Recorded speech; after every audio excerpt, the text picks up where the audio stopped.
estimated time of death. Damn difficult to nail until all the factors and decomposition changes are duly noted. Nikki glowered at him. We all know that you are the most accurate pathologist in the county. No, country. No, the world. So, come on, give. He grinned sheepishly. Actually, I'm pretty sure she didn't die here. It's such a mess, it's hard to tell.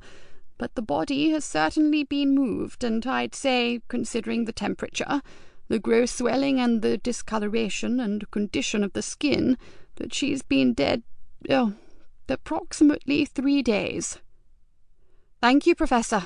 Now that wasn't too difficult, was it? Not difficult at all, but you know how I enjoy making you ask. It's such fun. His attempt at light-hearted humour was short-lived. A moment later, his expression was once again sober. Anyway, I must get on. I have all my preliminary notes to make, and she has yet to be photographed in situ. My Soko has started a meticulous examination of the place for trace evidence, so as soon as I've finished, I'll leave you to seal it up until the findings are known. Nikki nodded. And from the look on your face, I guess you were going to make this a priority?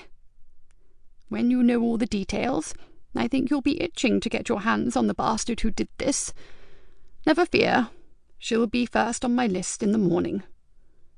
Outside, Nikki sighed. Better go talk to the Ruddock family.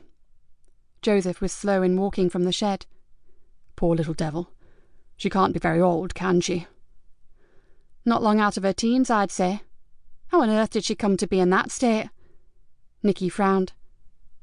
Down to us to find out, isn't it? And we will. Joseph's voice had a hard edge to it. Nikki gave him a little nudge.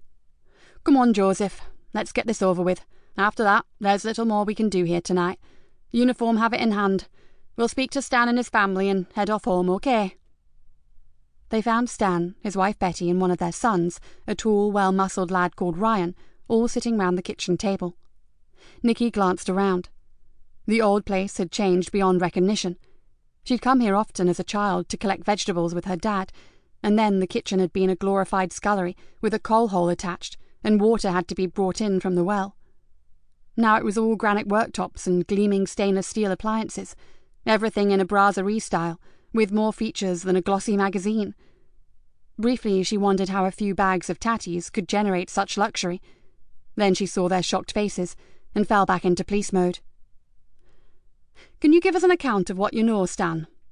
Nikki accepted a chair, but Joseph remained standing. Stan Ruddock was a ruddy, muscular man in his early 50s. He was the image of his father, and Nikki felt very much like a small child again. It was around midnight, I suppose, won't it, Bet? His wife nodded and wrung her hands in her lap. Lad came hammering on the door, screaming up at the bedroom windows.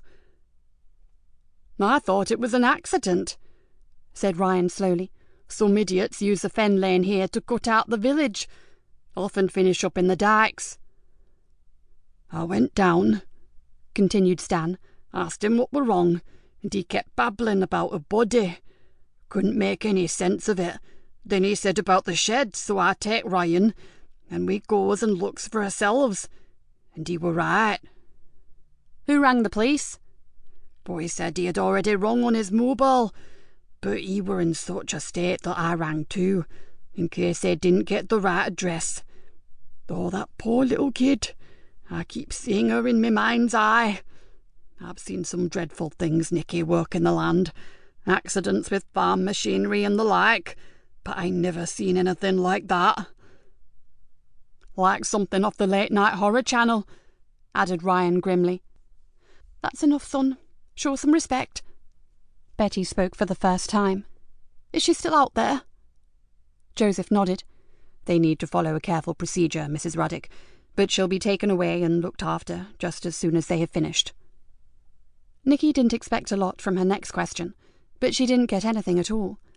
Did anyone hear anything out of the ordinary last evening? Stan shook his head. Wouldn't, would we? It's harvest. Machines are churning up the fields day and night.